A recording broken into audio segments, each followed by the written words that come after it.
I think it was early 2023 when we got that consequential reporting from ProPublica that showed us the major ethics violations at the Supreme Court. And finally, here we are, July 2024, and we have articles of impeachment for Justices Clarence Thomas and Samuel Alito. This on the same day, by the way, we're getting additional reporting showing additional alleged corruption from Justice Clarence Thomas.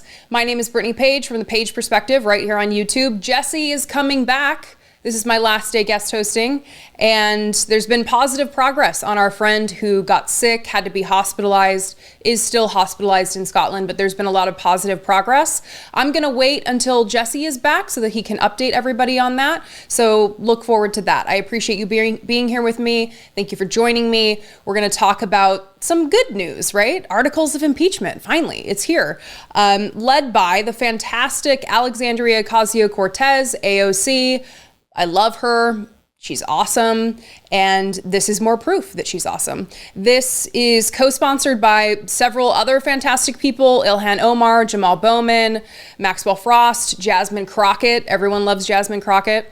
The allegations here, of course, are that Justices Clarence Thomas and Samuel Alito accepted lavish gifts from wealthy benefactors, sometimes people who had cases before the Supreme Court or were involved with cases before the Supreme Court, that they failed to recuse themselves as well from cases like the Donald Trump trying to overturn the election results, or his allies working to overturn the election results. His allies, by the way, Ginny Thomas, Justice Clarence Thomas's wife, who was in contact with people, with White House officials, advocating overturning the election, supporting overturning the election. And then we have, of course, Martha Ann Alito, who is very passionate, we learned, about her flags. She's really a flag lady. She loves flags. And she loves particularly flying upside down flags the same month that an insurrection happens, a symbol that's braced by election deniers. So, you know, when you're married to people like this, maybe you shouldn't be a part of cases that are involved with these topics. Maybe that's what I think the point is with these articles of impeachment.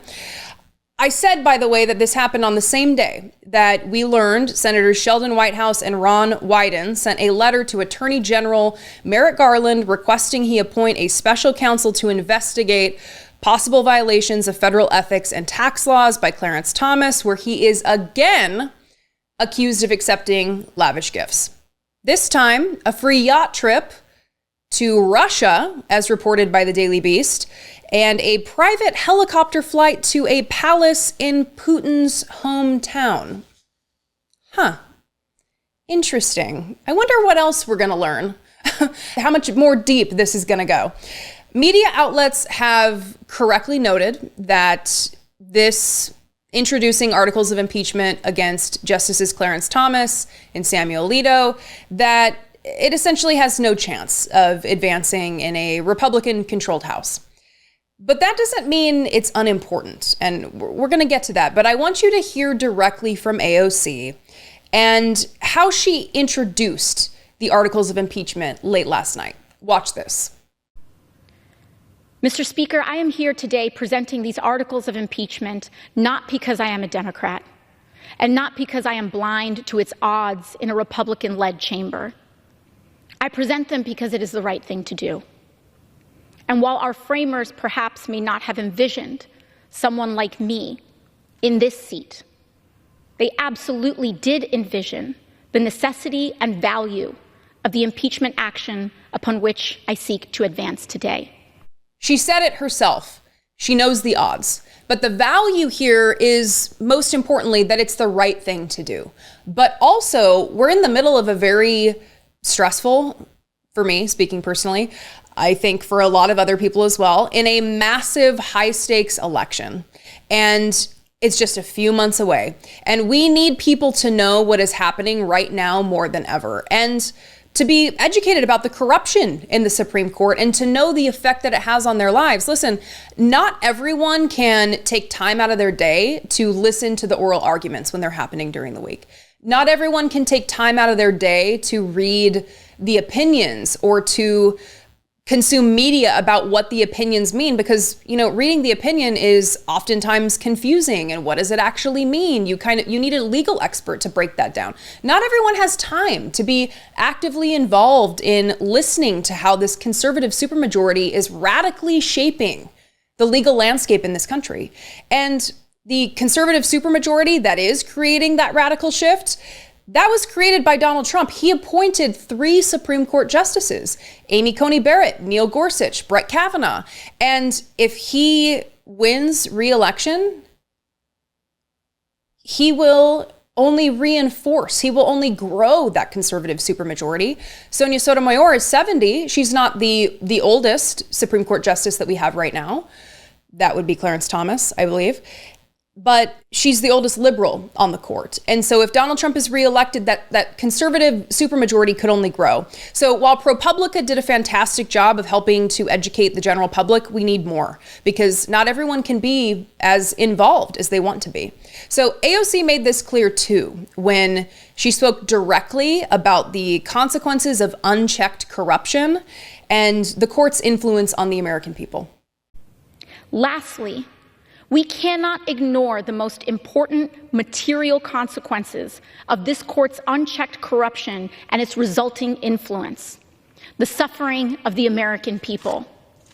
We cannot ignore and pretend that this corruption is wholly unrelated to the millions of pregnant Americans now suffering and bleeding out in emergency rooms under the court's unleashing of extreme abortion bans across the United States, which was a key political priority of these undisclosed benefactors and shadow organizations surrounding Alito and Thomas's misconduct.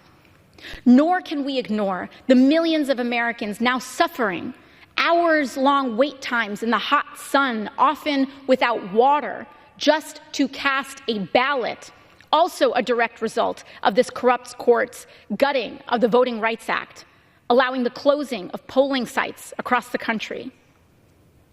You see, neither these justices nor their shadowy benefactors have to answer to the parents of developmentally delayed children about their decision to gut the power of the EPA and the entire administrative state with it. But they do have to answer to us, the Congress, whom these people, the American people, have elected and entrusted to protect them, to serve them, and to defend the well-being of our democracy. God, wouldn't it be nice if Congress was just filled with AOCs? That idea fills me with so much optimism. I hear her talk and I'm filled with optimism and hope for the future. I am excited about these articles of impeachment. Listen, even if it has no chance of advancing, I think it is still important for the conversation. It is still important to help educate the public. So you can take part in that by sharing this video with someone, sharing this information with someone. What do you think? I'd love to know. You can call, leave a voicemail, 714-576-4054, or you can send an email to daily@dollemore.com. You can support the work on this channel by becoming a channel member for as little as $1.99 a month, or by going over to patreon.com/IDoubtItPodcast, and you can support the work there. Jesse will be back very soon in this studio. No more park videos, even though those have been getting rave reviews. Actually, I saw someone, a message that was sent that said, more park videos. Can you do that like once a week? So maybe something for Jesse to consider.